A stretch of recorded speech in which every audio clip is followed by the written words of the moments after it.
माध्यमत के सभी दर्शकों को नमस्कार। मैं भारत भूषण आर गांधी इटारसी से। इटारसी में 2 दिन पहले निर्णय लिया गया था कि शनिवार इतवार कंप्लीट बंद रखा जाएगा। बाजार में सुबह 10 से 6 बजे तक दुकानें खुलेंगी और चाट पकौड़े की दुकानें 9 बजे तक खुली रहेंगी। लेकिन आज पहले दिन बाजार में जो नज़ारा देखने को मिला उसे देखकर ऐसा नहीं लगता कि दुकानदारों ने प्रशासन की समझाइश के अनुसार सुरक्षा के मापदंडों को अपनाया। अधिकांश दुकानदार बिना मास्क के बैठे हुए थे, सोशल डिस्टेंसिंग का पालन नहीं हो रहा था, सैनिटाइज़र उनकी दुकान पर उपलब्ध नहीं थे और शहर में घूमने वाले कई बाशिंदे अजीबोगरीब तरीके से मास्क लगा करके घूम रहे थे। चाहे जय स्तंभ हो, चाहे द्वारकाधीश मंदिर चौराहा हो, चाहे सब्जी मंडी हो, हर जगह कमोबेश यही स्थिति थी। किसी भी डॉक्टर की ज़िंदगी बड़ी महत्वपूर्ण होती है क्योंकि वो कई लोगों की जान को बचाता है, इलाज करता है। ऐसे में इस डॉक्टर का ध्यान रखना प्रशासन की भी अपनी जिम्मेदारी होती है।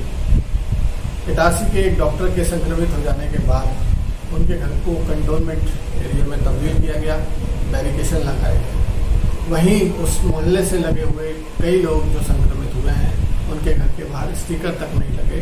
ये प्रशासन की एक बड़ी कमजोरी है। एक परिवार के बुजुर्ग के संक्रमित हो जाने की खबर शनिवार को ही आ गई थी, लेकिन आज सोमवार तीसरे दिन नगर पालिका की ओर से सैनिटाइजर का छिड़काव उनके घर के सामने किया गया। ऐसी कई बातें हैं, कई रीज़न हैं जिसकी वजह से व्यवस्थाएं शायद ठीक से नहीं पालन हो पा रहा है। नगर पालिका में भी संक्रमण के कारण नगर पालिका बंद रही। देखिए, इटारसी की सड़कों पर जैसा मैंने आपको बताया, जय स्तंभ, द्वारकाधीश बड़ा मंदिर चौराहे के पास की स्थिति और सब्जी मंडी का नज़ारा देखिए।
पहला दिन है।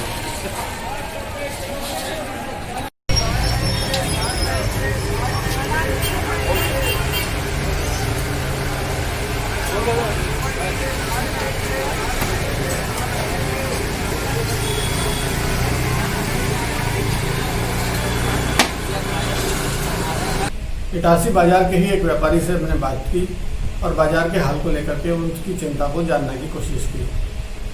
देखिए उन्होंने क्या कहा। देखिए, ऐसा है कि टाइमलाइन जो सरकार ने दी है 10 बजे से 6 बजे तक की, तो बाजार के व्यापार तो पूरे मरे पड़े हुए हैं और इटारसी का व्यापारी ने सलाह की 6 बजे तक हम दुकान खुली रखेंगे, 6 बजे के बाद बंद कर देंगे। लेकिन यहाँ के व्यापारी नहीं मानते और कोरोना से बचने के लिए उनको एकजुट होकर आगे आना पड़ेगा। और जो आम नागरिक जो घूम रहे हैं उनके बारे में इसके बाद तो कोई काम नहीं है, फालतू घूम रहे हैं, बगैर मास्क के घूम रहे हैं। दुकानदार भी आप बाजार में चले जाइए, कई बगैर मास्क के बैठे हैं। सब्जी मंडी में चले जाओ, बगैर मास्क के सब्जी बेच रहे हैं, सब्जी ले रहे हैं। अब आम आदमी को अपनी सुरक्षा खुद की करना चाहिए। कुल मिलाकर के कि शासन के निर्देशों का कोई भी पालन नहीं कर रहा। नहीं, शासन के निर्देशों की धज्जियाँ उड़ाई जा रही, कोई पालन हो ही नहीं रहा है। इटारसी में एक व्यक्ति है अभिजीत यादव, उन्हें सर्पमित्र के नाम से जाना जाता है। जब भी कोई उन्हें सांप के बारे में कोई खबर करता है तो वो रेस्क्यू करने के लिए वहाँ पहुँच जाते हैं और उस सांप को पकड़ करके वापस जंगल में या किसी ऐसी सुरक्षित जगह पर छोड़ देते हैं जहाँ सांप की भी जिंदगी भी बची रह सके। आज उन्होंने एक 18 बंगले स्थित एक मकान के पास से भी एक सांप पकड़ा। हालांकि वो पानी का रहने वाला सांप था और एक कोविड सेंटर के पास से भी उन्होंने एक लिजार्ड को पकड़ा था, उसके बारे में भी उन्होंने बताया। उनसे हमारी मुलाकात में जो कुछ भी उन्होंने बताया वो आपके सामने है। ये क्या है बॉटल के अंदर? ये पानी वाला सांप है। ये कहाँ से रेस्क्यू किया आप? ये अब 18 बंगले से घर में था, उनके पानी की टंकी के पीछे बैठा हुआ था, तो उन्होंने जानकारी दी, फिर जाके इसको रेस्क्यू करे। अभी कोविड सेंटर से कोई आपने? हाँ, कोविड सेंटर में एक मॉनिटर लिजर्ड था अंदर, मतलब खाली जगह रूम बने थे वहाँ पे, तो वहाँ से उसको रेस्क्यू किया था। वो लिजार्ड खतरनाक रहती है कुछ? नहीं, वो नॉन वेनेमस होता है, बाकी उसमें बैक्टीरिया होता है, उसको काटने से कोई मरता नहीं है। ऐसा कहा जाता है, गलत फहमी है उसको लेके कि वो जहरीला है, बाकी ऐसा कुछ नहीं होता। उसके अंदर बैक्टीरिया होते हैं, जैसे उसके काटने से इन्फेक्शन हो जाता है। कोरोना से लड़ने के लिए आपको ही जागरूक होना होगा, आपको ही अपने आप को तैयार करना होगा, सरकार के बताए हुए निर्देशों का पालन करना होगा। आरोग्य सेतु अगर आपने डाउनलोड नहीं किया है तो डाउनलोड करके रखिए, ये बहुत ज़रूरी है। अपने आप को सोशल डिस्टेंसिंग के मापदंडों के अनुसार रखिए, 6 फुट की दूरी पर रखिए लोगों के साथ संपर्क में आने से पहले, और मास्क लगा करके रखिए। जब तक ज़रूरी ना हो घर से बाहर ना निकलें, अपने घर पे ही रहें, इसी में सबकी सुरक्षा है। आज बस इतना ही, आपसे फिर मुलाकात होगी। धन्यवाद, नमस्कार।